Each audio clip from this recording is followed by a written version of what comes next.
Record. Ladies and gentlemen, good morning or good afternoon, depending on where you're based. Welcome to another episode of Saltutainment. Today with us, I have Jonathan Constantine from the Republican Overseas Quarters. We're going to have a lengthy discussion on U.S. Greece relations, a little bit of the historical trajectory between these two countries, and where we're heading overall. So, Jonathan, thank you for joining us. Hi, it's great having you here. We've been talking over the internet, and welcome to the studios of the Republicans Overseas Hellenic Chapter.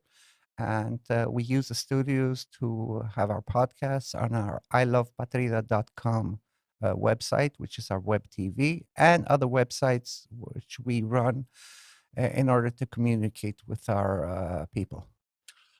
Fantastic, fantastic. So I think we should start from the beginning. Well, the beginning actually is in 2019 when I get a phone call from an old friend, and he asked me, "Listen, we have a problem in Greece with our chapter. It's almost dead.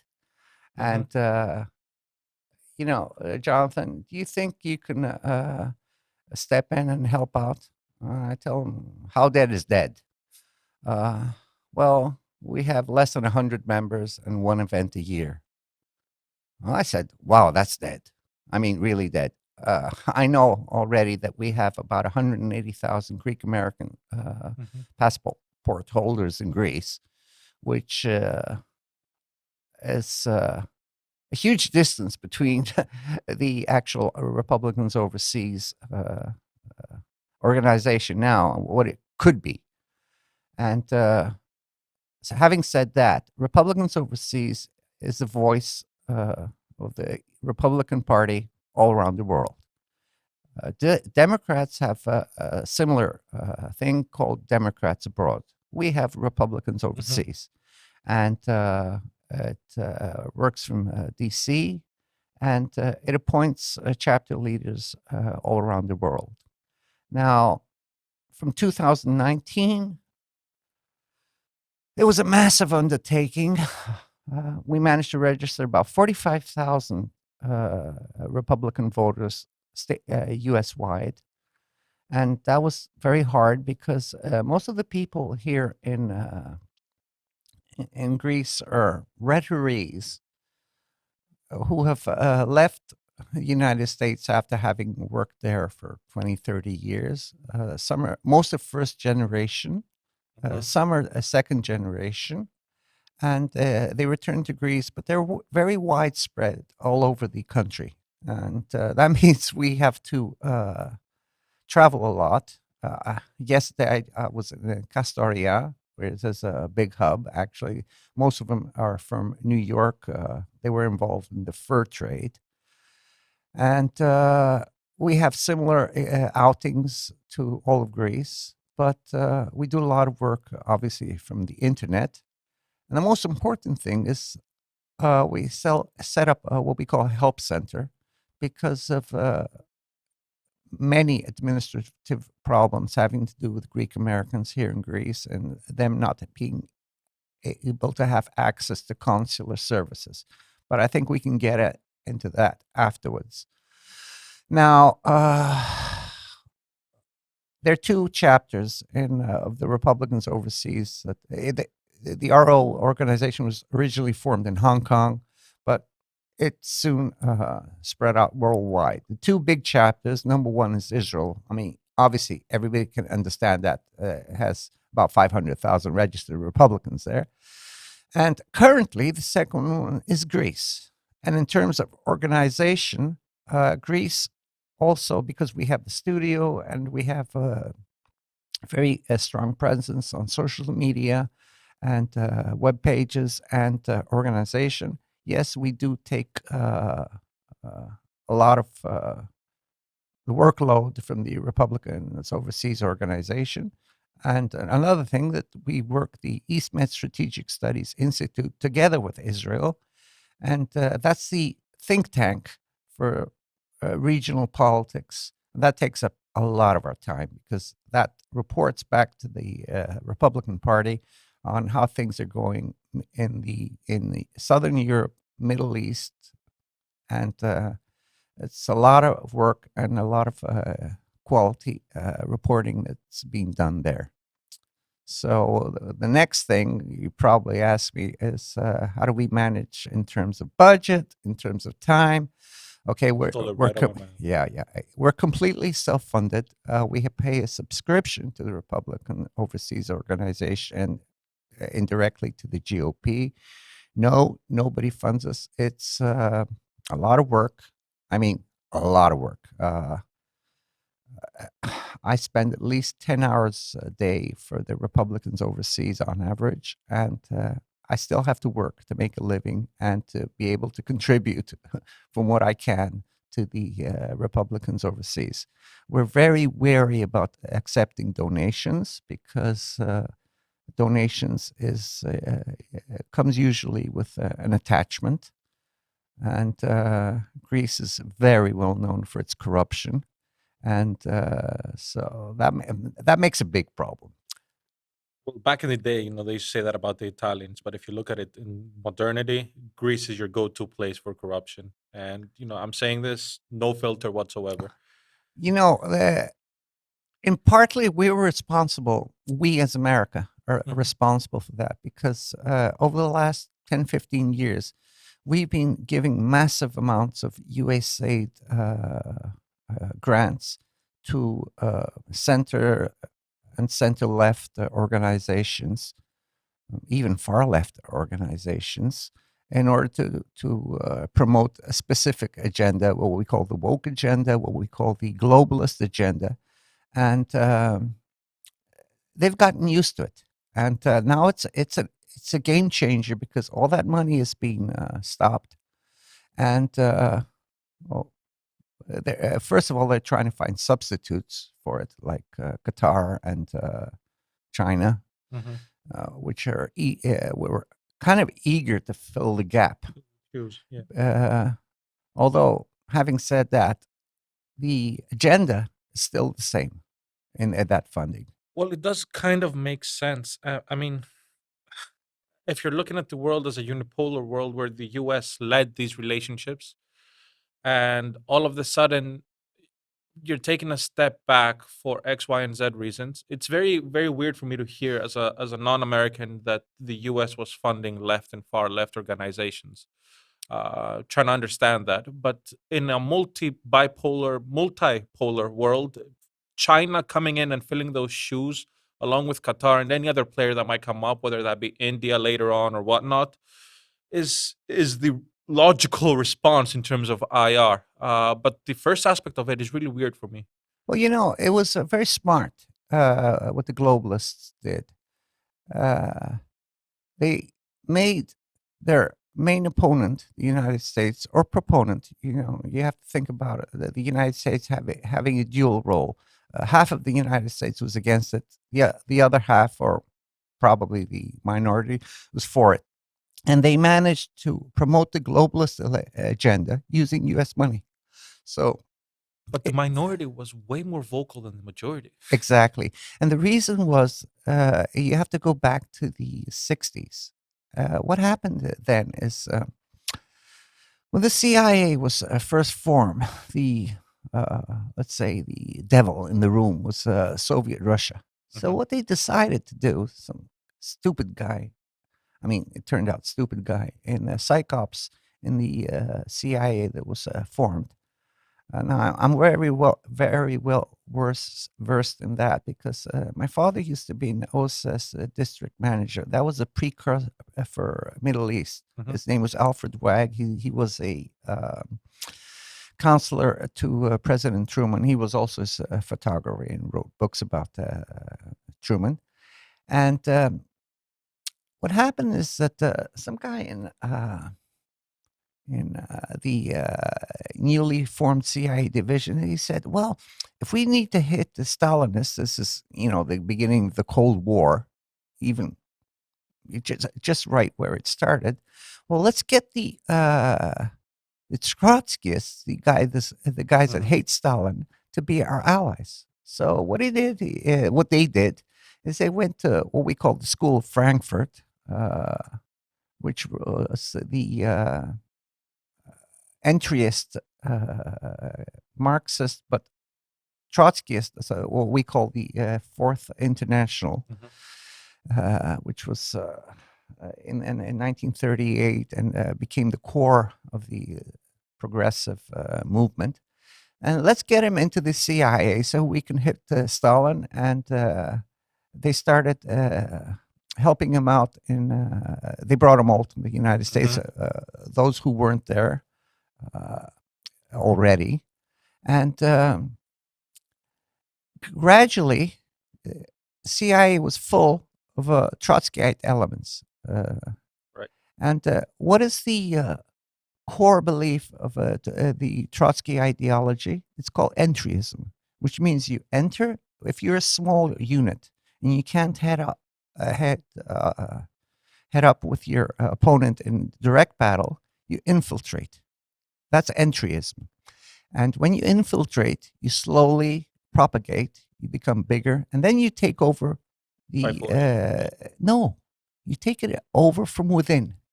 You multiply. So what happened is, and I can remember in my childhood various scenes, because my mother was first secretary of Just Bank, the Joint U.S. Military Aid Group Greece from 1952. She was in charge of the Marshall Plan until 1978. I could remember big fights between the military, the State Department, and the local CIA chapter, where the State Department and the CIA had already been infiltrated by the Fourth International people. And that came and bloomed in the 60s with Saul Alinsky and, again, the Frankfurt School. And don't forget, Barack Obama. Saul Alinsky, for those who don't know it, was a professor in Chicago. He wrote a book called Rules for Radicals. It's the handbook, the playbook for Trotskyism, not Stalinism, because they were against Stalin, but they were for Marxism.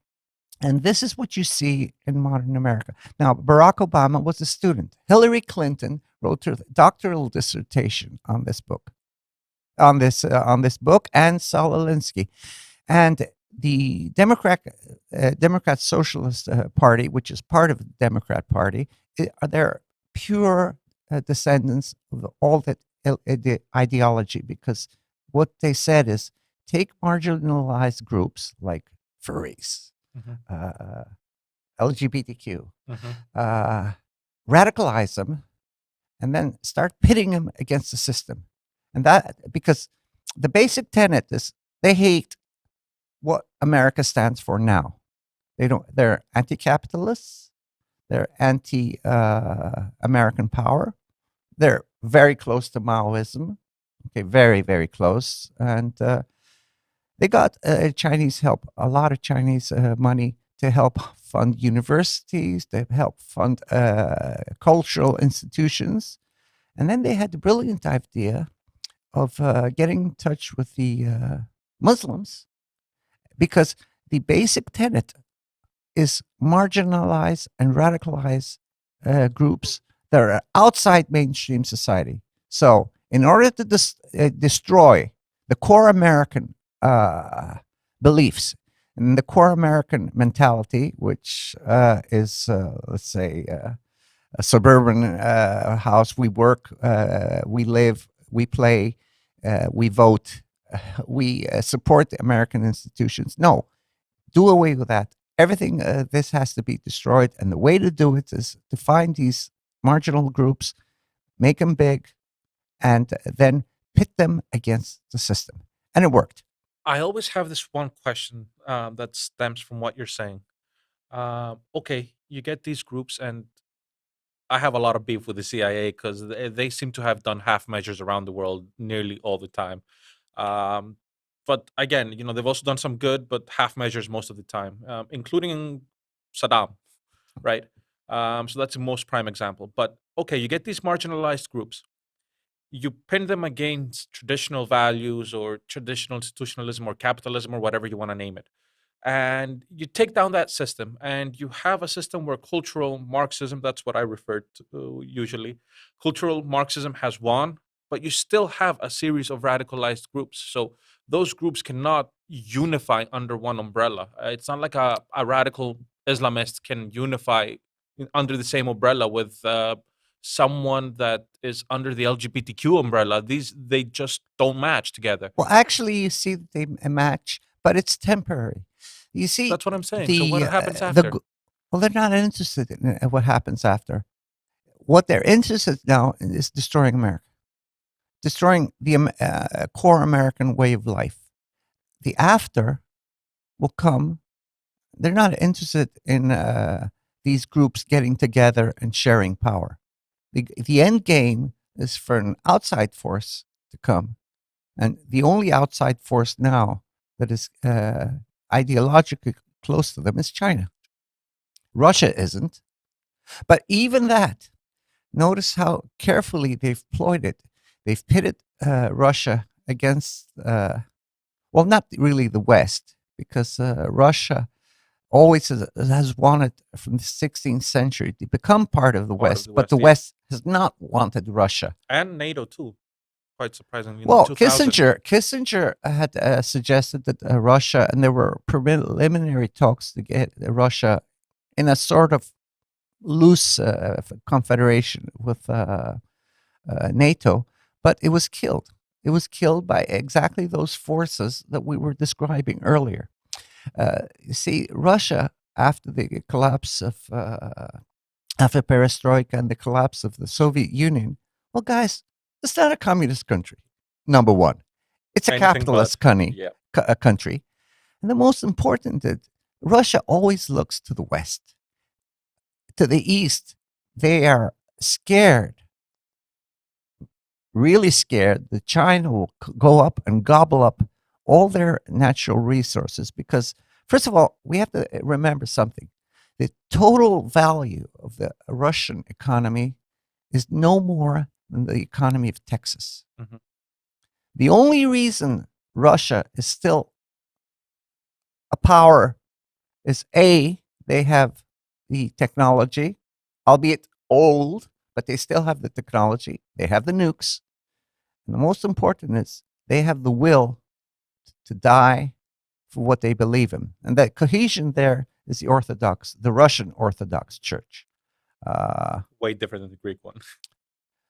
Well, way different to the patriarchate, because that's maybe something we could do a whole podcast about how the divisions in the Orthodox Church have been used by these globalists to shift alliances, to shift allegiances. I think that we could leave that for later on, or actually do a separate podcast for that, because here at the Republican Party in Greece, we don't deal just with operating the help desk, which is actually it's answered about 60,000 calls and helped 60,000 cases since its inception in 2020. It was you know how it started. It's funny. It started as follows. In 2020, we had the COVID scam. And President Trump announced a series of stimulus payments. Now, the local embassy, which was still in the hands of Jeffrey Pyatt, made an announcement that no, you Americans can't get the stimulus payment, blah, blah, blah, blah, blah. We saw that and said, oh, what's wrong here? Why? Well, the reason is obvious. I mean, the voter base is 80% Republican, maximum 20%. And if you look at the numbers, well, by then we had done our first voter drive. The Dems abroad had maybe like 5, 6, 7,000 registered Democrats. Here we had 20,000. We went up from, we're starting to work here. And we realized they didn't want to, well, we actually called it the Trump payments here in Greece. And it survived till now. Everybody refers them as to the Trump payments.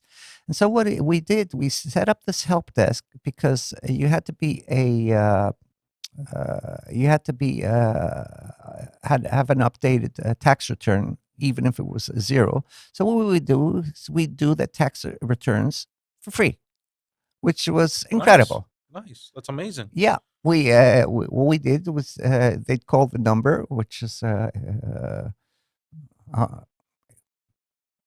and we'd get in contact with them. They'd get in contact with us, and then we'd just handle the thing.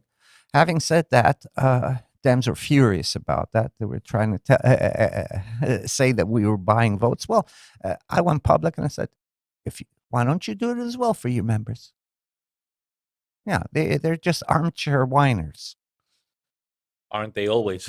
Well, they, you know, that took a lot of hard work. It took because we're Can imagine. volunteers. We don't get paid for this. I mean, we to become an RO member, it's the subscription is a ridiculously low sum of €40 a year. I mean, that's nothing. And if you have a big family, every second member only pays 20. Every additional member only pays €20. So you can understand we're running on a shoestring, and we're running mainly out of what my vice president and I can, chip in every. Our budget is about 70, 80 grand a year, and that's covered entirely. I mean, the subscriptions maybe cover like 10-20% of that, because they only pay up the subscription when they remember they want something done. Well, look, what you're saying right now for me is amazing because it proves the difference between a conservative mindset and cultural Marxism because you're operating on 70, 80 grand a year Our and money, your money. not somebody. And the amount of work you guys are doing, if somebody could have a look like around the studio, you can see paperwork and whatnot going on back and forth. So the amount of work you guys are doing is phenomenal versus the amount of funding you actually get. Well, we don't get. That's the thing. We have to pay up the bill ourselves, and we've had a couple of donations. They're always under 5K. I think we've had 4 in all the last 4 years. Just 4 donations of the 5K, and they never came from Greece. 2 came from friends of mine in the Arab world and the Gulf states, and 2 came from good friends of mine in Israel. Can we stick to that for a second? Yeah. Because you mentioned you guys have quarters in Israel too, and now you're bringing up the Arab world. So what is the Republicans' relations? Because if you listen to the Democrats, you guys hate the Arabs and hate the Muslims and hate the Middle We East. love the Arabs. We love them. I mean, this is a joke. We love, but we don't like the jihadists, because the jihadists are part of that system we were describing earlier. These people have been, they don't do it for free. Let me put it. Right. Maybe the rank and file do it for free, but their leaders, they don't do it for free. Look at the difference between the leadership of Hamas living in Doha and the rank and file who are dying because of the leadership. I mean, the leadership live in palaces, and the game changer. And I'm going to push you into a new field here. The game changer was a hit in Doha. Look at the timing. Go on. Look at the timing. On the 7th of September, big terrorist hit in Jerusalem. On the 9th of September, the hit on Doha. On the 10th of September, if I remember, it's don't. I may be wrong about the dates, but the difference counts. 2 days afterwards, and the next day, Charlie Kirk is assassinated. I wanna talk about that because for me, I mean, again, I'm not American, but the back-to-back incidents with Irina stabbed and Charlie being assassinated. I used to listen to Charlie. I'm not gonna lie. So for me, that was a very very personal hit. Even though I'm not American, I don't vote Republican. I don't vote in the U.S. at all. Um, for me, that was really really shocking. We have to consider something. There are 3 big religions in the world. Okay, we call them the Abrahamic religions. Sure. Okay, what do they all have in common? The beginning. The middle is common to Jews and Christians. Let's say the end is common to the Islamic world and Jews and Christians, because they're common points. I see what you mean. You can argue all you want, but we all relate back to the same person. So we have more that bind us than that keeps us ripping out each other's throats.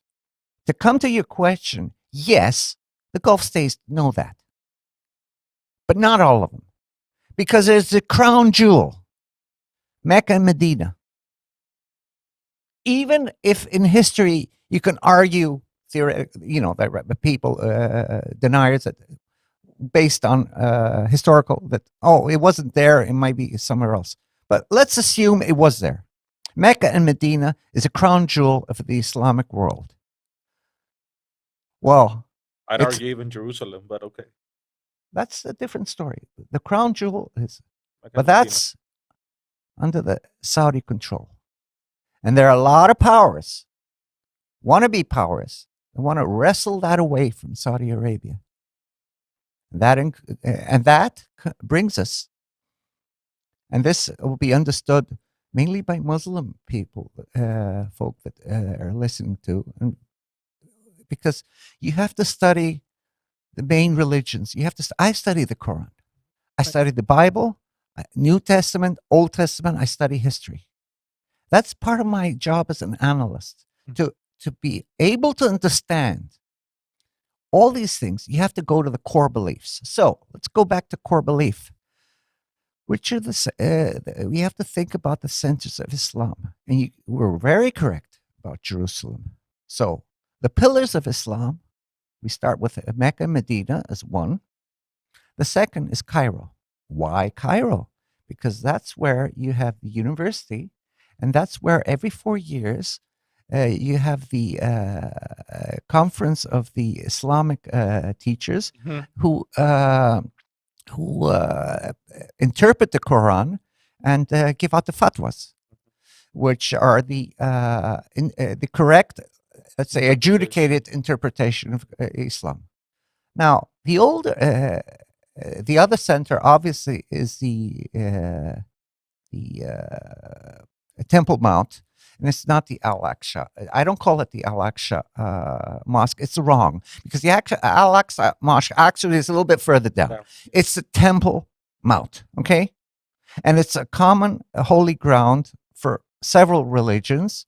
Well, actually, it's administered and only be used by the Muslim, but all of the three religions consider it sacred. And that's why we have all the fighting. But it's not just that. The other centers of Islam are Constantinople, Istanbul. Constantinople. Yeah, Constantinople was the original name. Then Baghdad, then Damascus. Okay, see, so historically, if you leave the Muhammad was active in the 7th century, 630s, 620s. Okay, the first text of the Quran that we have currently were written in the 10th, 11th century. There's a copy that's in Topkapi. There's a copy in it used to be Baghdad. The other ones are in. So what do you have? You have centers, because Islam shifted from the desert, from inside Mecca and Medina. It shifted and became the big empire. Well, let's say empire, because it wasn't. It was an empire. And eventually, so it had its centers. So the game changer now in the Muslim world is certain powers trying to grab more cultural Islamic centers, and the end game. Well, you see, the Muslim Brotherhood. We could be talking about I'm an expert on the Muslim Brotherhood. I don't want to say, but I've written books on it. I've even written books about the Muslim Brotherhood being part of the Nazi occupation force, and it was something that I discovered, and they were part I of didn't know that. Go on. Yeah, the Muslim Brotherhood. Well, let me explain. Let me start from the beginning. Muslim Brotherhood was formed in 1928, actually by the Brits, But No soon, surprise there. soon Albani, the founder of the Muslim Brotherhood, broke off the Brits, and he started forming an association which was based on the Assassini cult, which was in northern Iran. It was very famous back in the 14th, 15th century until The they. Hashashin. Yes, exactly.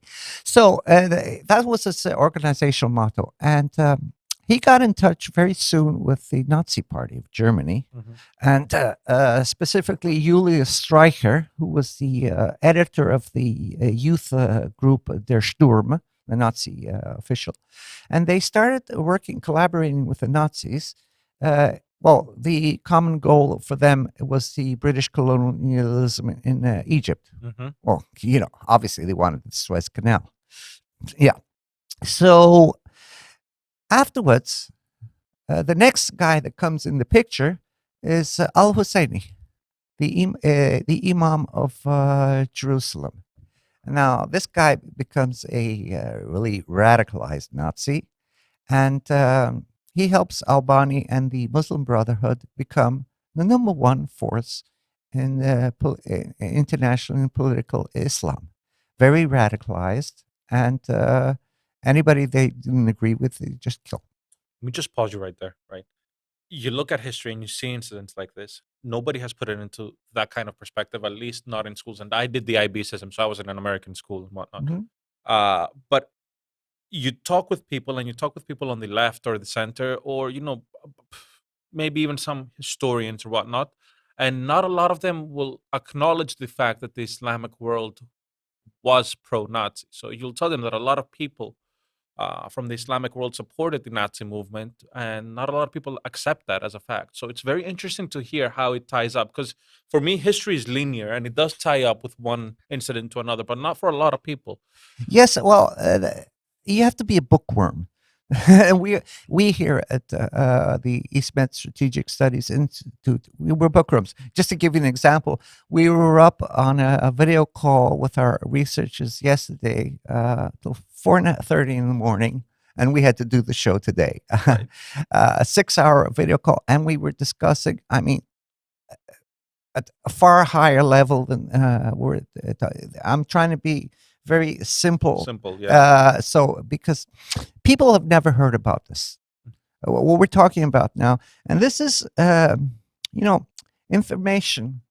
It's quantity and quality, and I like the idea we're doing a long podcast. I'm hoping that people will wait to the end.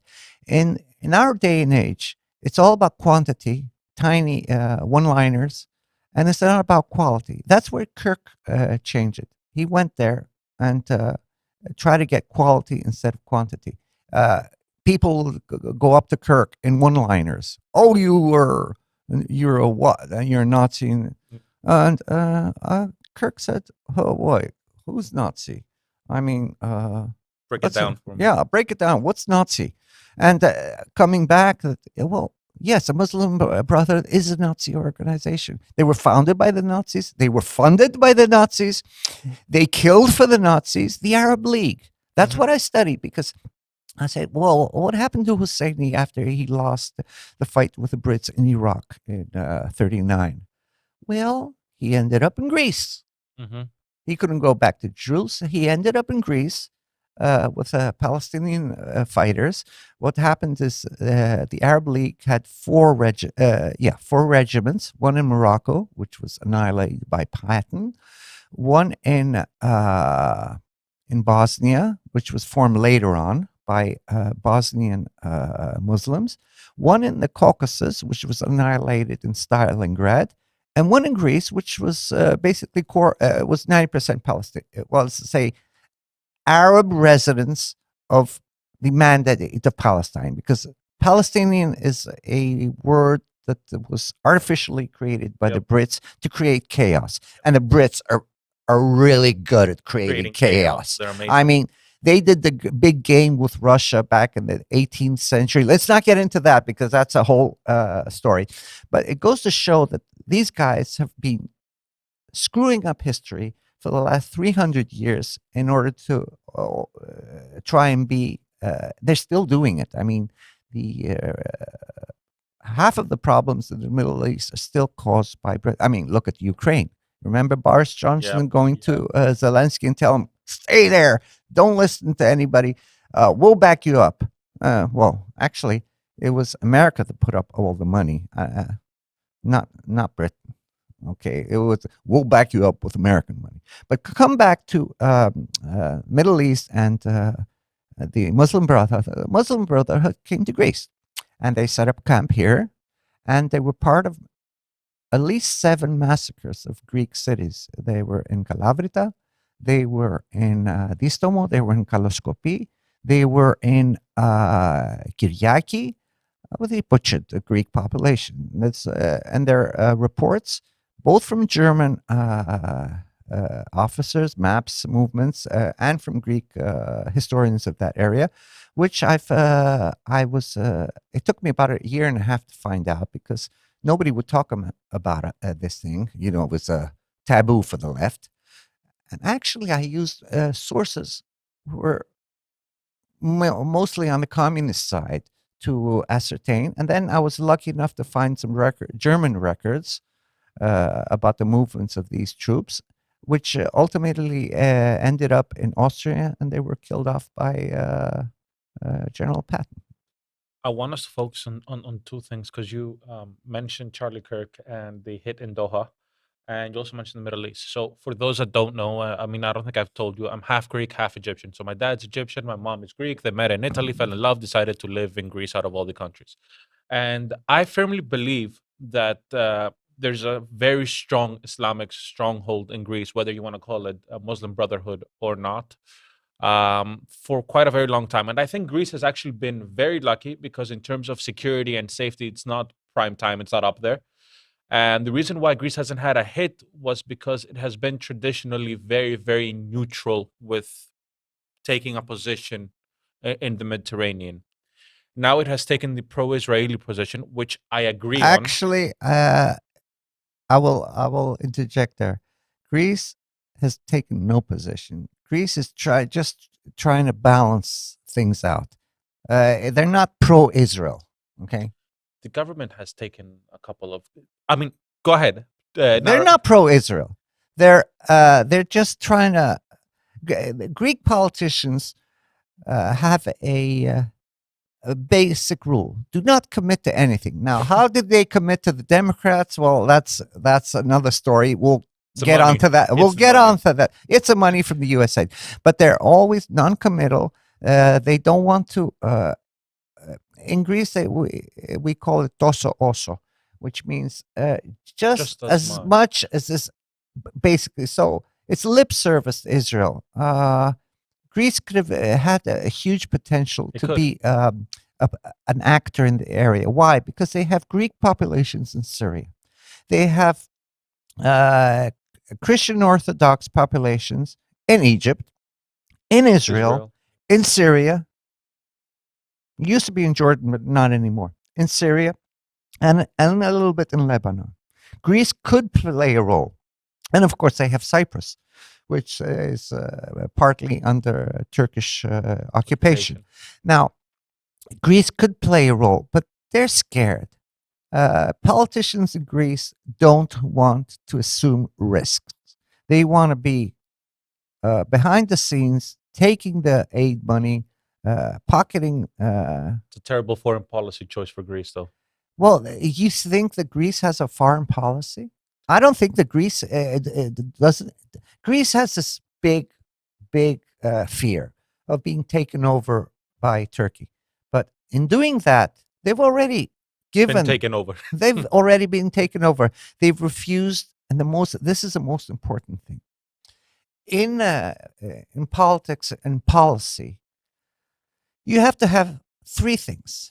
You have to have economic power, you have to have military power, and you have to have diplomatic power. Soft power.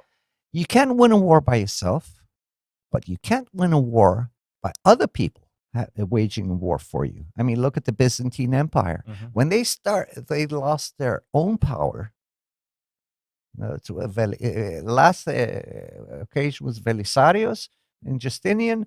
and maybe a little bit the comeback in in the 12th century with Vasilios Vulgaroktonos and the fight against the Bulgars, the current Bulgarians who came from the today Ukraine. And that's something I'll leave for later, because Ukraine is a very interesting issue, because the Slavs are late arrivals in the area, and there are 3 Slavic nations, but we'll get into that later. So the Greek politicians, they don't want to get really involved, because they say, okay, it's a Greek procrastination. Okay, it'll go away. In 20 years, there's an old saying in Greece, your problems will be solved in 20 years, or you will have forgotten about them. Well, history doesn't forget. And these things end up smashing in your face. And Greece is a victim of its own inaptitude to act, to be proactive. Now, you see, Israel is different. Israel has decided that it's going to be proactiveness. It's going to be proactive, and what it's managed to do is gain the respect of most of the powers that were against it. I mean, I think that somebody from the Emirates or from Egypt can easily sit down with somebody from and do business. Okay. Yep. Having said that, their powers have a lot to gain from war, from strife, from having the 3 Abrahamic peoples fight against each other. And that's where people like Charlie Kirk they're a pimple on your face or a sore, and they have to be eliminated, because you can't keep the price of oil and make a huge amount of profit if there's not a war. In peace, everything comes to stability.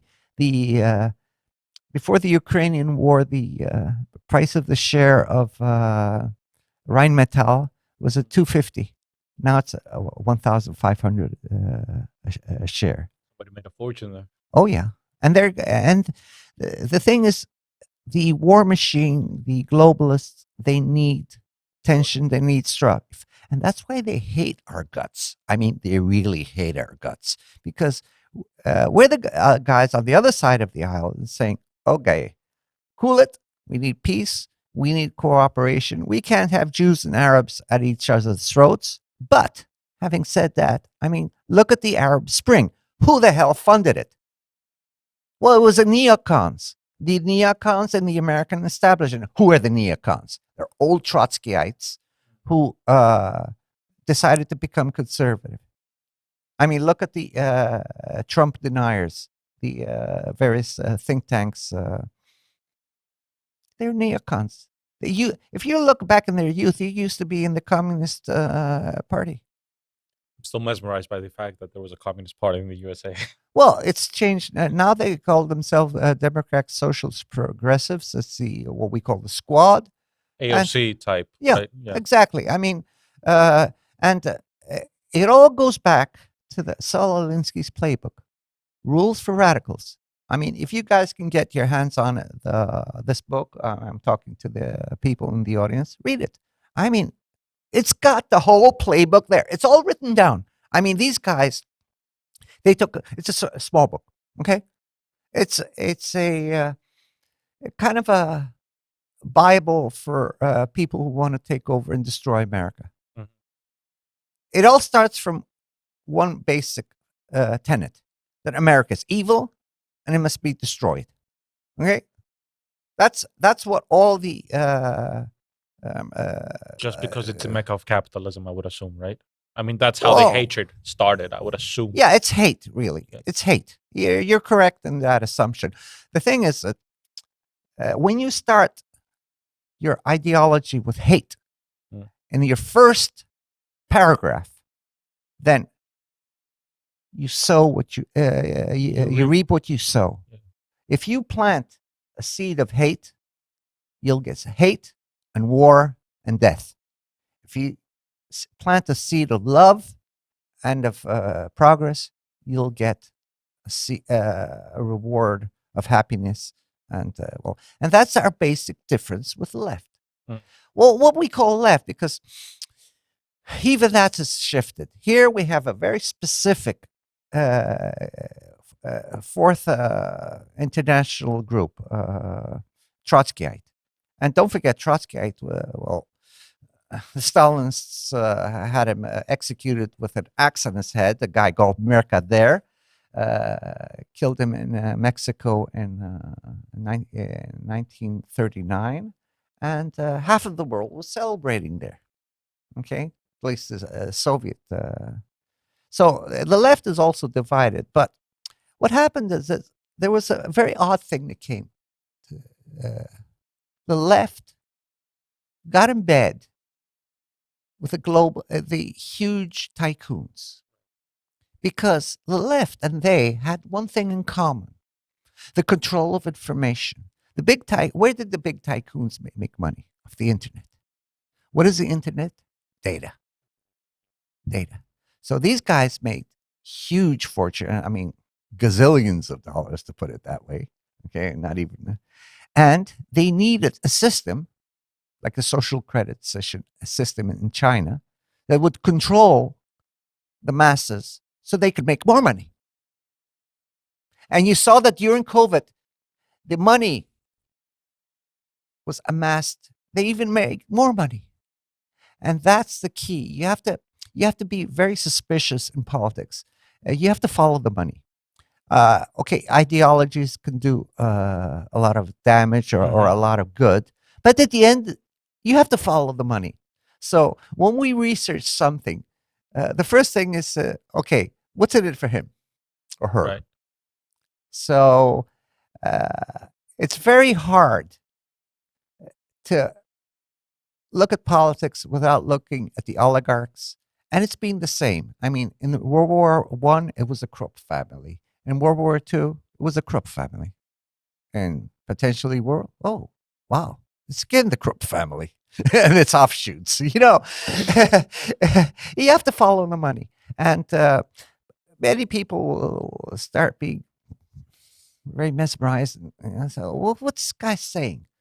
Well, it all comes together: money, religion, power, the corridors of soft or strong power. They're all interconnected. And the tough job of an analyst like myself is to be able to pull all those threads together and make something out of it, and make recommendations, and tell the GOP or or the people that are watching now that, listen, guys, wise up. It's a big con game.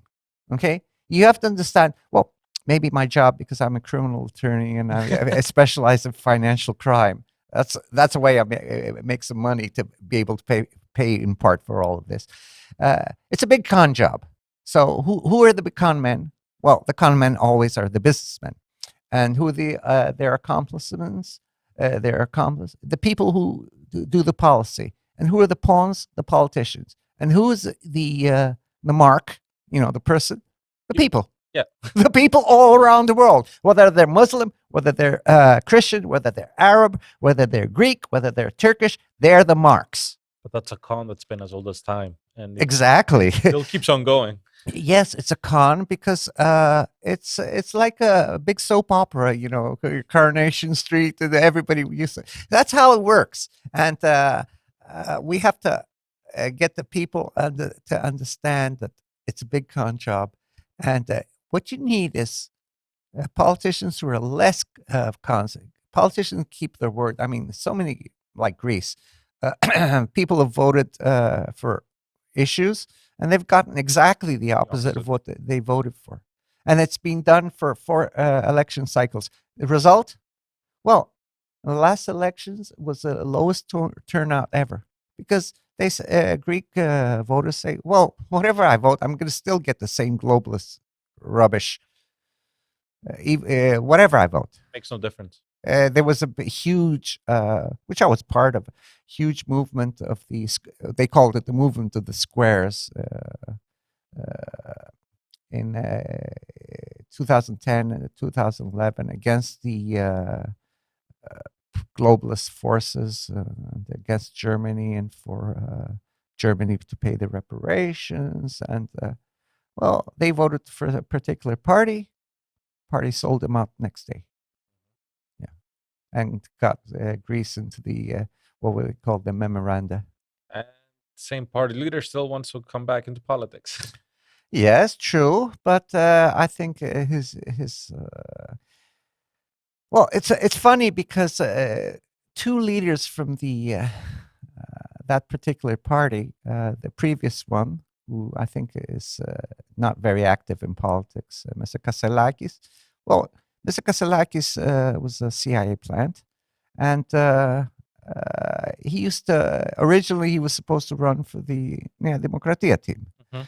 And he was a party member, and then they told him, no, switch so we can help out the ruling party, which is definitely globalist. And so they sent him off to the other party so he could destroy it. So I guess maybe they're trying to do the same again with the make sure that the current globalist party, because the globalists, they don't care about ideology, they don't care about, they just care about making money, having power, and screwing up the people. I mean, look at with the Green Deal. Greece is sitting on one of the largest reserves, probably, at least this side of the hemisphere. And they've known that since the 60s, right? Oh yeah, we had a conference on energy security in 2019. Everybody was there. Israel was there. France was there. Italy was there. This was 2019. New Greek government, supposedly conservative. Who was not there? Greek government. Yeah, because they had received their orders. Don't talk about energy, because okay, listen, Greece has all this energy, but yeah, but there are a lot of powers that don't want to see that energy extracted. Well, first power, your competition. Why would Qatar would rather sell gas to Greece? Russia would rather sell gas to Greece. Why should Greece extract its own gas? It's very simple. I'd even argue the European Union itself, because they seem like a bunch of con men to me. And I'm saying this very politically with no. Oh, absolutely. Listen, you have this unelected bureaucracy, and That's where cultural Marxism for me has peaked. Yeah. Like it has won 100%. Listen, a conservative movement, I think, is coming. It came late. It took up. It's gained huge momentum, and it's gained huge momentum because whatever we say is logical. I mean, you don't have to be a bookworm like me and spend 6-8 hours studying every day to be history, theology, politics, economics, to understand the basic tenets. Like not being a 20-year-old girl that gets stabbed in the metro. Well, that's you see, that's the result. When you radicalize people and you tell them it's okay to kill what you consider evil. White girls, yes. Well, it's not just white girls. Anything you consider across the aisle, you can kill. That's a big. That's one of the rules for radicals. That you can be violent against your political opponents, and you saw that in the 2020 riots in the United States, which were described as mostly peaceful protests. I mean, you remember there was a huge fire raging behind it. Oh, in the mostly peaceful protest. Oh. And well, it wasn't by chance that this happened in Michigan. Michigan is becoming one of the most radicalized areas of the United States. And consider that Michigan used to be a backwater agricultural area. And you can see the division.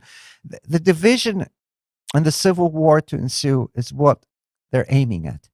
You know, they asked Patton during the Second World War how he won Rommel. I'm gonna beep out. I read his beep beep book. All you have to do to understand how the Democratic Socialist Party, which is part of the Democratic Party, will work is read The book. Rules for Radicals. It's there. It's a simple book. It's 1, 2, 3, 4, 5. It's a playbook. And you know how it starts? The dedication is to the first revolutionary in history, Lucifer. Ah, okay. That's interesting. I haven't read it. I will after this, but I haven't read it. Yep. So that's very impressive. That's very impressive. That's a good intro. Yep. The first revolutionary who rebelled against his father. So basically, what the Rules for Radicals and the left is telling you: rebel against anything without a reason, just so we can get our playbook into operation. Because what we need is to destroy what is out there. We don't offer a solution because that's. I'm not going to get today into the way the Trotskyite, but basically you deconstruct to reconstruct. So you have to destroy it all, so the void can be filled by China. Because the China at this point is the only Marxist country in the world. That's very interesting because, and I'm getting a little bit into a personal story here. I had a Greek American friend who lives in Virginia, but he was here when we were in third grade together. And he eventually left. When they went back to the States, they were here for like a year. His dad was a very traditional conservative guy, right? And every year, every summer, they would come to Greece and we would hang out. And, as we grew up, teenagers, yada, yada, yada, yada. And somewhere along the teenage years, I was the rebel that wanted to go out and, live the Greek life, right? And they were on the most conservative front. Now, that gentleman, and we've had this debate from 2016, so the first election onwards. We no longer talk. But on the first elections, he took the side of the Democrats, so he was a very liberal. I was on the Trump front, and he was telling me that I don't understand U.S. politics and I have no right or saying them. My argument was that since it's global politics at this point, I do have a Yes. Sorry to interrupt, but this is the typical talking point of the left. When the conversation goes south, they go, "Oh, shaming, shame you. You have no right to talk about that. You pointing figures."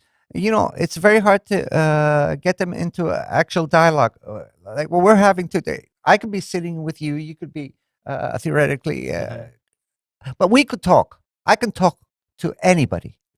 They can't talk. No. It becomes a sort of religious thing, and then they start barking out these pre-recorded messages. Because that's the limit. Sorry for interrupting. No, it's You were fine. just coming up the alley. That was the end point I wanted to make. That we stopped talking at when that cop killed that criminal Floyd. Yeah, George Floyd, George and Floyd. he was convicted. Yeah. So that was the point where we stopped talking because I was like, you know what? This is my opinion on it, Yeah. and his opinion was a different opinion. He was out protesting and whatnot, and Well, that was in some way it was a rehearsal for what will come, and they realized that they didn't have the power to change American society yet, so they kind of went into dormancy again. For the cultural revolution to work, I mean, you have to be small able. pause. I'm sorry. Yeah. He became very institutionalized via the university. So Mhm. this man was a far bigger conservative than what I was, and Mhm. all of a sudden he flipped on completely other side. Usually, you start life on the left, and then you take a turn towards conservatism. He took the opposite path. And this was done a lot through U.S. universities. Yeah, you don't forget U.S. universities are completely have been taken over by the School of Frankfurt. I mean, it's very hard for you to be either a Jew or a conservative.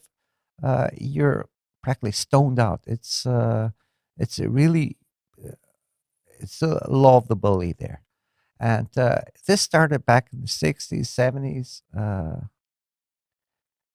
They accuse the conservative right of what we call McCarthyism. That was nothing. I mean, that was just one senator for a year having hearings on communists, and actually didn't. This is massive. So it was the reverse of McCarthyism. What the left managed to do is kick out any dissenting opinion from university, and they did it. You said the word institutionalize. Mhm. They institutionalized Marxism. You can't be in a university if you don't agree with them. You can't publish a paper. So what they did, they got control of all the institutions, and slowly, or rather rapidly, they got rid of any possible opposition. So at this time, they're the complete hegemons, the rulers of the academia in America, which means that if you disagree, you have to become Charlie Kirk. You have to go outside of the university and talk to the students, and then If you disagree too much, you die. well, actually, I think that it was a matter of it was Charlie Kirk's murder was a sign of retribution by the system to anybody who dares oppose it. They were calling the system was calling for his physical demise long before. Yeah. I think it was just a matter of timing. The trigger was set, and he was murdered. CIA don't think- operative. Well, don't forget that there is no CIA. Central Intelligence has been taken over by the Trotskyites since at least the 60s. I mean, if you, I had to produce, I had found some documentation on open source because they were declassified. I found documents from the CIA reports. They said I had a speech in it's up on the internet on I Love Patrida and the podcast on our conference on the woke culture. This was back in March 2025. I found those documents, and I'm gonna and I analyzed them there. What they said is, we will export the second American. This is a CIA report, okay? And it says, we will export the second American Revolution all around the world. We will create chaos. Watch me. The second American Revolution. Mhm. We will create chaos. We will create mayhem. We will create pain. And after that, we will overcome them. And that's you can't get more entryist. You can't get more Trotskyist than that. That was the playbook. This is a playbook. That's what they're doing. The Arab Spring was manufactured by the same agencies. It destroyed Egypt, destroyed all the countries. It pitted them to war. Why? Because you have to deconstruct to reconstruct. Well, Libya is still deconstructed. Well, that was the Arab Spring. Yeah. It's not just about going in, grab maybe some multinational grabbing the oil. Okay, that's a fringe benefit. Side income. Yeah. You have to go in and destroy the fabric of society. To be fair, Sisi has come back into Egypt and he is holding the fabric pretty well. I think for me, I like his foreign policy a lot. So I like the role he's taken with Israel. I like the fact that he's pro-US. I like these facts. I see him as a potential center of stability for Egypt in the long run. And I like the fact that he took over from the Muslim Brotherhood. You disagree with me, I can see it. I agree in what you're saying, but Sisi is under heavy fire. He is. You're an Egyptian, you know it very well. Egypt is a melting pot. There are civilizations that come into contact there. They're the Coptic Christians, they're the Arab Muslims.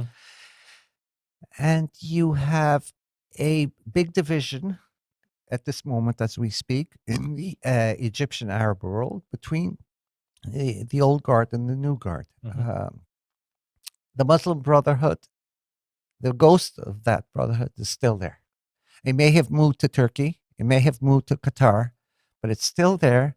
And Egypt, you remember in the Well, it's about an good. hour we said that the Egypt is one of the centers of Islam because Yeah. all the muftis gathered there from around the world and they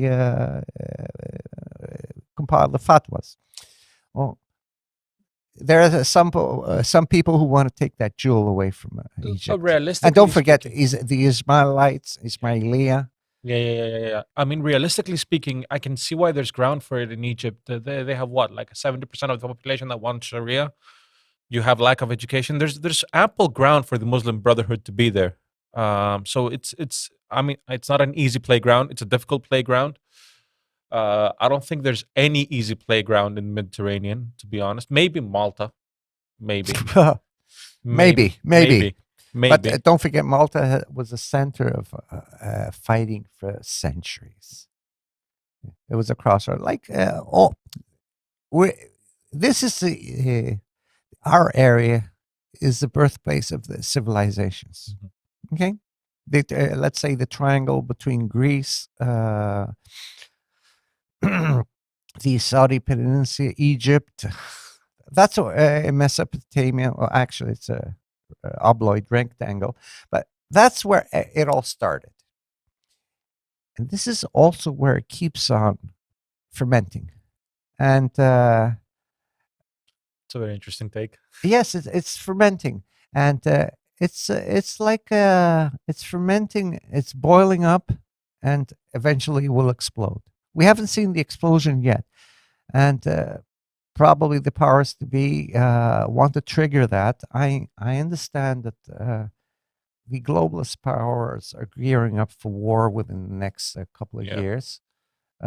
We know that, and we see the signs, and eventually it will come to that. I'm sorry. I'm sorry. I'm going to have to tell you this, but life is a matter of, and politics is a matter of fermentation. It builds up. It builds up. It's gonna blow off.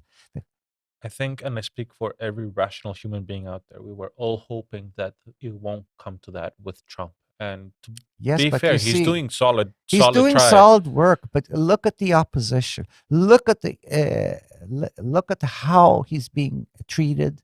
And look at how he's being treated, not only by his enemies, but by his Friends. frenemies. Yeah.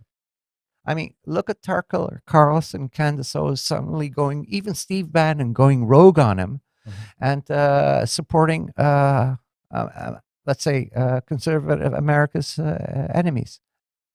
And Charlie Kirk assassination wasn't random. Okay, it was certainly the timing was. I mean, it just came before the massive shift. This gazillions amount of Qatari money being spent by the Doha Investment Fund, but not only their money to alter U.S. policymakers. I mean, we can see it in the Congress. We can see it all around. We can see it in the media. And as I say, follow the money. Look at the money trail.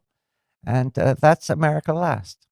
It's not America first. And Trump team is trying to get a job done, despite many times the fact that it's infiltrated.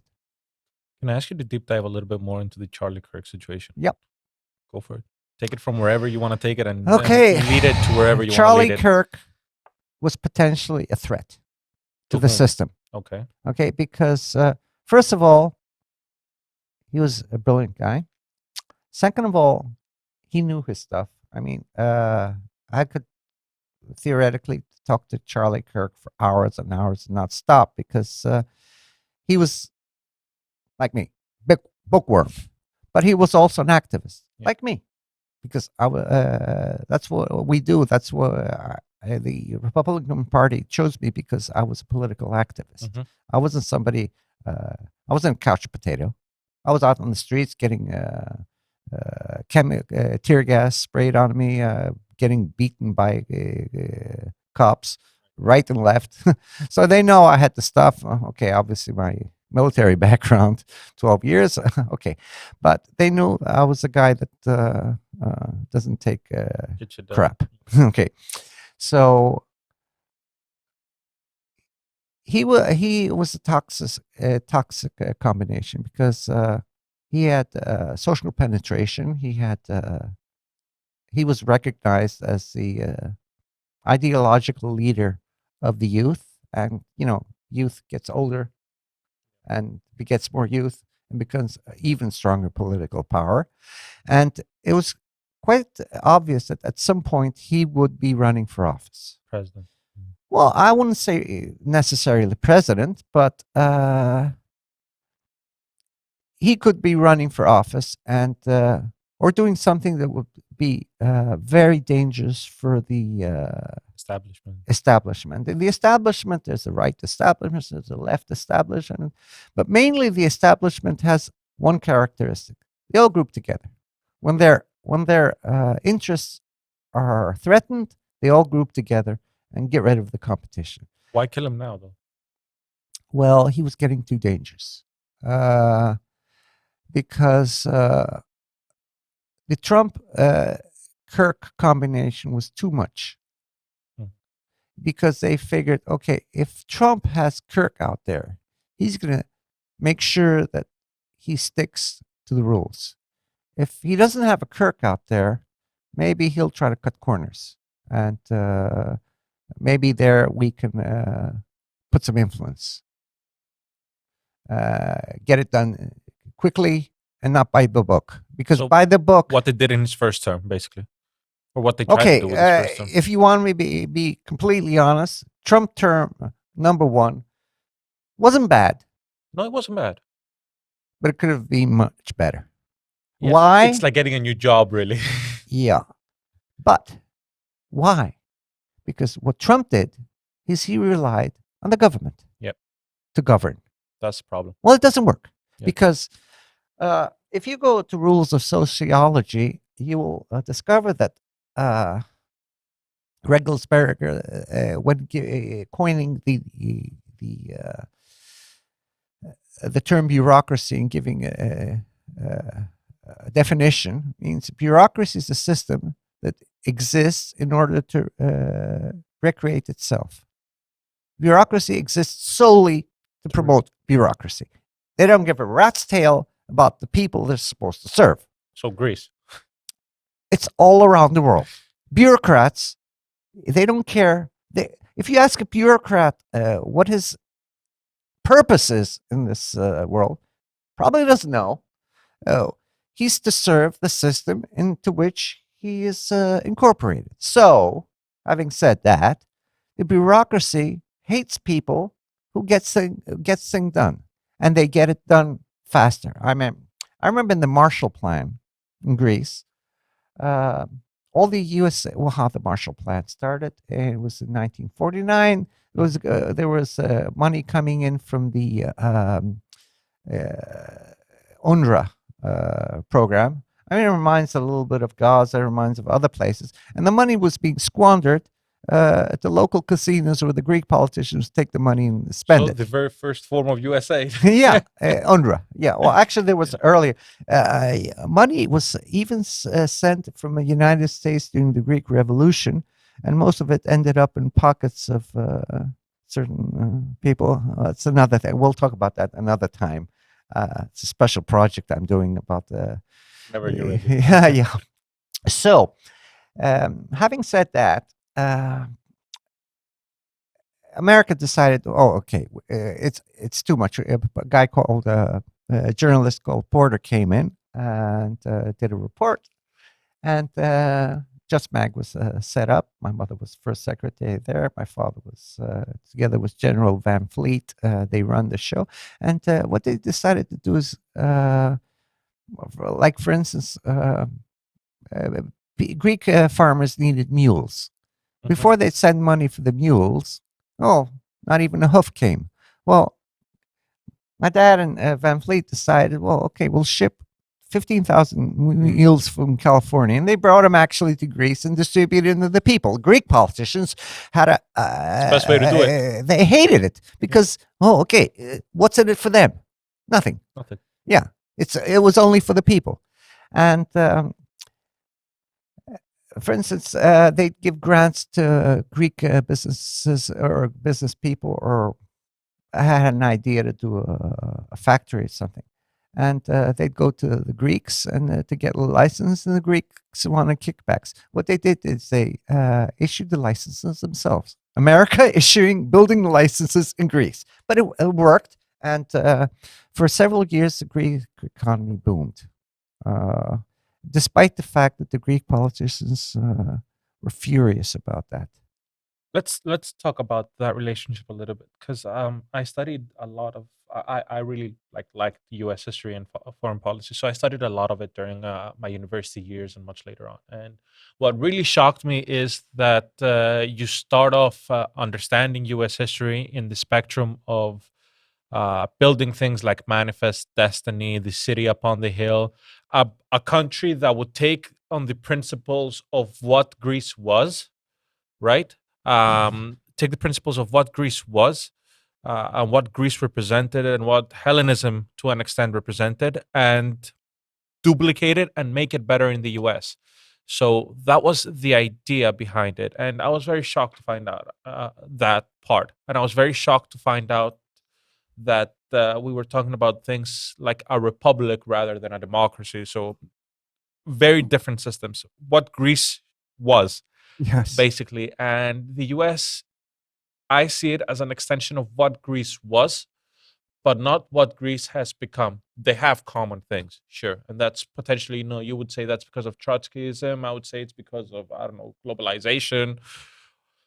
There's many different takes and perspectives into it. So Greece has become what it has become, and the US has become something different. But what the US is today is much closer to what Greece should have become. And I don't see Greece becoming that at any point in the next few years, or even maybe like 4 generations down the line. And I sort of wanted to get your understanding of it. Do you think we need to turn into a republic? We need to get rid of the bureaucracy? Give me your take. Okay, listen. Greece, first of all, has a very what we call a rigid constitution, which means they can't really change their way of governance without having a revolution. Okay, I'm far from me to suggest that. There are very few constitutions are, in legal terms, are considered from lax, which you can change everything, like England, with an act of parliament, or very strict, like Greece, which has a core a statute that can't be changed. So you can't change the way the Greek country is run, because you have to have one parliament, one prime minister, and a president of the republic who by the constitution has no powers. Yep. And that's strange, because it creates a system that makes a prime minister into a godlike figure, because unlike the American system, there are no checks and balances. Yeah. And that's very bad, because the Greek political system has become prime minister weighted. But the thing is, they can't change it unless they have a actual revolution. They can't decide in parliament, even by overwhelming majority, that they can switch this. They can possibly give more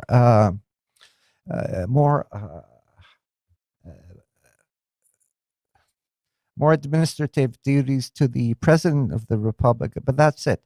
And the thing is that the parliament, the way it works, it's all the MPs are lackeys to their party leader, because there are no primaries. They can't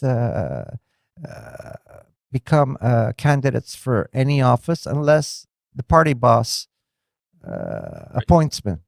So the whole system is very weighted against republicanism, or it's democracy, but it's really toned down. Actually, a very famous professor, Kondoyorgis in Greece, jokingly calls democracy in Greece as a hereditary parliamentary system, I was because gonna say I was gonna say feudalism. you see the same families both in the leadership of the parties and the MPs. The titles of a MP becomes passed on to the sons and the daughters of these people, and this has been going on for 2-3 generations. So how do you beat feudalism in Greece? Well, not with this constitution. Eventually, it will break down, but that's not something that's going to happen now, because the Greek people are apathetic. They've been disillusioned, and I don't think that this system will be leaving soon, unless there's something major, a war, maybe Greece losing a lot of territory. I mean, theoretically, practically, it's lost a lot of territory because it's lost its entire influence on the economic sea zones, because it's given up its rights to mineral extraction. Like, they know, for instance, that the south of Prinos is this huge oil reserve, and their Prime Minister Papandreou back then said the famous mea culpa. It was my mistake that I did it, and I signed a secret treaty with Turkey not to extract that oil. So unless there's some form of turbulence, you don't see any form of change. And if change does come, should it follow an American model? I mean, someone would say that the American model itself has its pros and cons. I see a lot more pros and cons, but it's pretty evident that there's also a lot of cons. Well, you said the word cons. The problem in Greece, it's full of cons, and Right. I'm not talking about cons. I'm talking about the actual cons that siphon off the money from the people, and it's a con job, really. The political system in Greece is a con job, because they've taken part of the old Ottoman style Governance. governance, where the serf, the poor guy in the bottom, would go suck up to the Greek politician and ask for favors, what they call rusfeti, and then the Greek politician will sell those favors for votes.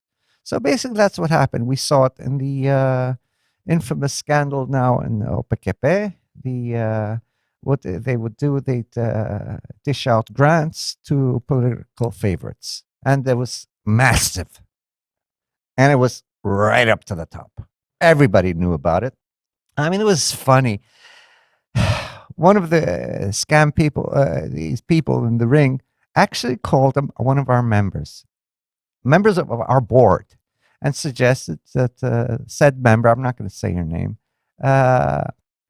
sign up for a grant, for an agricultural grant. She has nothing to do with the agriculture. She doesn't even know how to grow the plant on the. And the deal was that she would get 20,000 a year. The ringleaders would get 80,000, and there was some piece of agricultural unclaimed land that would be registered in her name. And this was massive, and it was a money machine for the political system. It was a voting machine for the political system, and I mean, this is one of the worst scams you can. And still, the Greek people apathetic because they've lost interest. They think that the system is broken. Whatever I vote, I'm going to see the same results. So I'm going to stay at home, and to hell with them. So I'm very conflicted with that, because I'm looking at the current government, right? And I come from a right wing background. Like, that is where I stand politically. But I'm looking at the current government, and I'm very conflicted, because on one hand, this scandal would have never come out if it wasn't for the European prosecutor, right? So for specific forces outside there that want to discipline Greece and try to make it a country. I don't think they're going to be successful, but they're trying to make it a country. And on the other side of the coin, I'm looking at this and I'm like, okay, this has been going on for the past 30 years, maybe.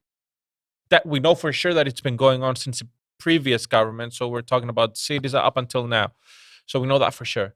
We've known it during the PASOK high times. So, Larissa, for example, most of those funds are Porsche capital of Europe. So we know that it has been going on, but why did it come into the light of day now? Is it an attempt of the current government to try to bring out all these scandals? Because there's a lot of scandals that have been coming out with this current government, And there are more coming. and there are more coming, right? So my I know. fair. I'm not even gonna ask, but my interpretation is this government letting these scandals come out for the sole purpose of changing society, No. or They is have it other forces that are doing other it? forces. Other forces. You see, it's a power game. It's you come, I go. Basically, these forces that are battling now have. It's just a matter of who's in charge. So the system realizes that this government is on its way out. I mean, the people, even its own party cadre has had enough. So it's time to change the wrapping. Right. Bring something new. It'll still run the same way, but bring something new so we can get another extension for the system for 5 or 8 years, and then we'll change the wrapping again. This No, but you're not doing anything by extending the system the way this system is. Yeah, but the system doesn't care about that. The system is making money. It's keeping power. And that's enough for them. They don't care about the side effects. They don't care about the long-term effects. I mean, we were saying earlier that the Greek politicians have a time lapse of a grasshopper. I mean, they live for the next few months, politically, I mean, and they don't care about what happens. And they say, "Oh, you remember I was saying in 20 years our problems will have been solved, or we will have forgotten about them." So it's a matter of it's also Greek mentality. Don't worry about the long-term effects. Let's do something quick for now, and irrespective of the consequences. So when you ask me, because I've been watching Greek politics for decades, and the French say something, plus que ça change, plus que ça reste le même. The more things change, the more they say it's the same. So basically, you're having the last, since the 70s, everything is being switching, changing, but it all stays the same because their system is specifically tailored to avoid checks and balances. The people could not check the system. The judicial system is out of reach. Sometimes you have good judges, but mainly you have judges who If you go don't. to court in Greece, it's a towing cost. It's either Yeah. gonna go one way or another. It's like towing Yes, costs. but you don't want the judges are too scared to get involved in the big cases. I was involved as a criminal lawyer because of my specialty in financial crime, doing away with a big mafia style like Marinopoulos, a big supermarket scam, 4.5 billion, and others. And it was very hard because there was no incentive to do away with these oligarchs. And, the oligarchs would pay off the politicians. The politicians would be in cahoots with the media, which was owned by the oligarchs. It's a vicious cycle. But if you know how to work around it, yes, you can. But it's not like the same as working around it as it is in the U.S., right? So you don't have RICO laws here, for example. Yes, we do. In Greece? Yes, you do. I used RICO laws again. Well, I have this huge case now with the RICO law. Because you're looking at, And that's, because you said the European prosecutor. Well, some things filtered, like the RICO law was filtered down from the European Union. One of the very few good things that came from there, because generally from the European Union, you just get bureaucracy.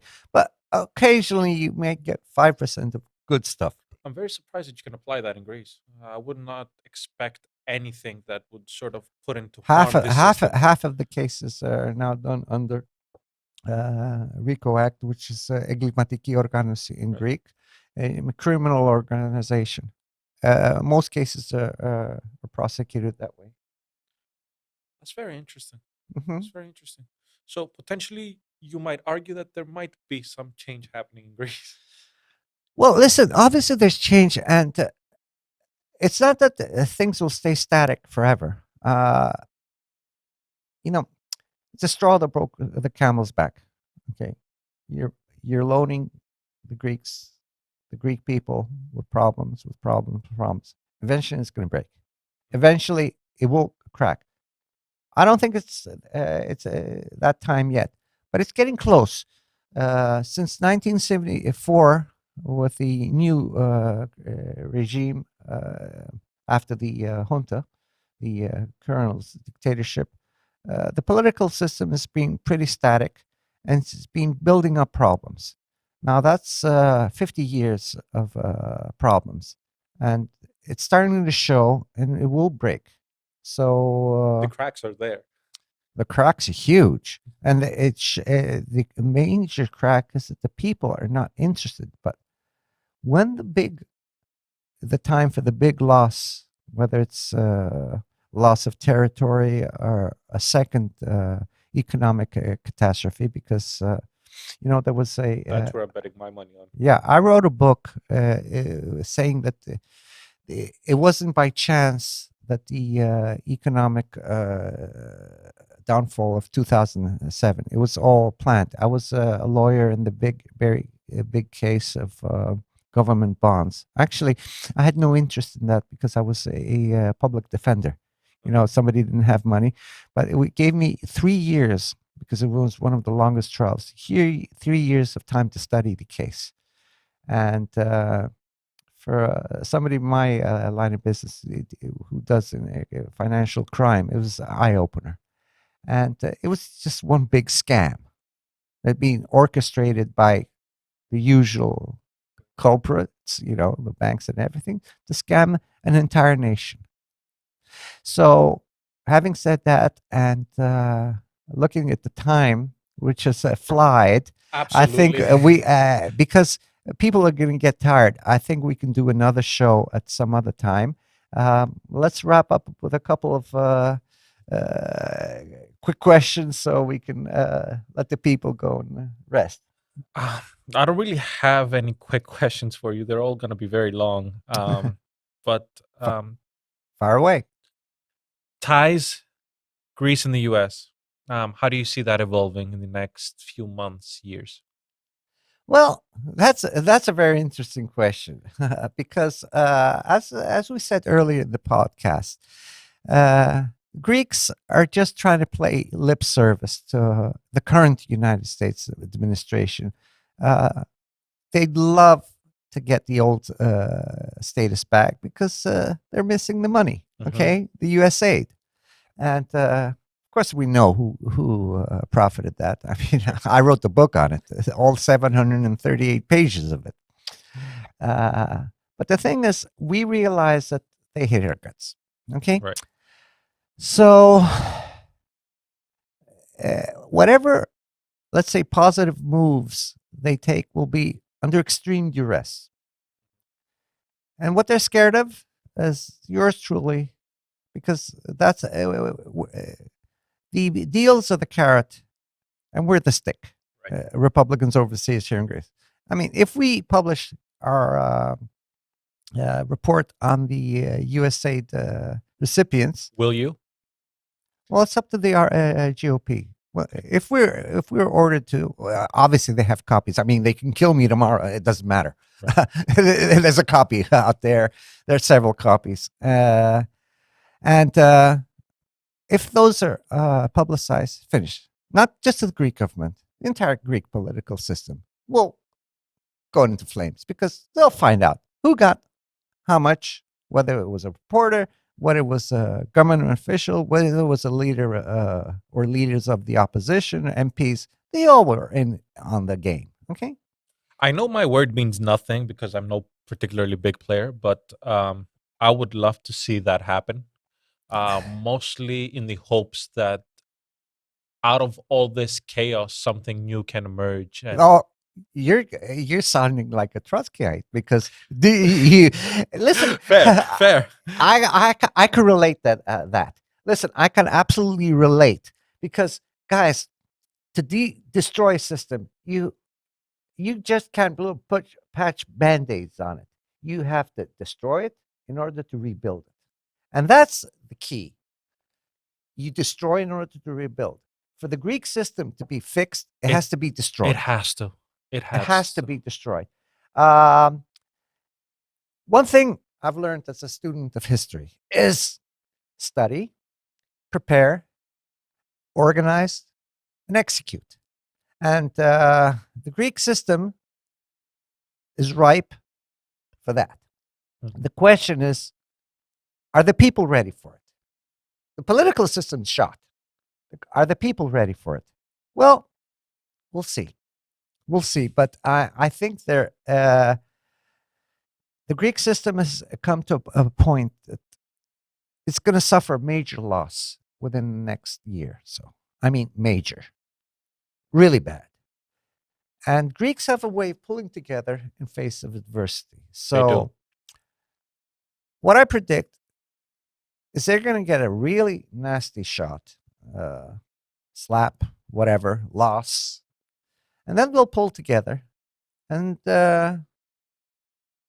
Recover. and recover. But in order to recover, they have to change the system. I think that's when the GOP will tell me as they're to release the files so everybody know at the moment the change, because I don't think the Greek people now at this point are ready to change. They're still in the apathy mode. Enjoying it, yeah. Well, not enjoying it. Their power. They're destroyed. I mean, average Greek family after 20th of each month doesn't have any money. Because why? It all goes to the oligarchs through the power bills, through the grocery bills. I mean, guys, Greece makes like 1/5 average salary, 1/5 of the United States, and the costs are almost the same. And it's getting worse. It's not getting better. I mean, everybody, all the Greek politicians saying how great it is. No way. It's getting worse and worse and worse, and it's becoming the dump of Europe. So that's going to bring a reaction, and eventually it'll blow. I think we should conclude with that.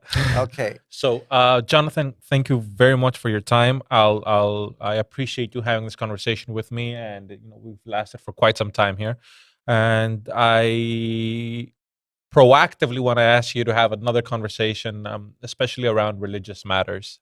Yes, absolutely, absolutely. We can talk about that. It was already a 1.5 hour podcast. That's the limit of what most people can handle. Thank you for being here. It was great having you, and great for you having me. Okay. So thanks. And we to all our viewers, we hope that you enjoyed this, and we'll promise to do it again.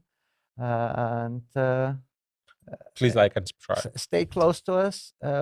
We try to inform the people, both in Greece and stateside, of all the current affairs in Europe and in Greece and all around the world. Thank you. God bless.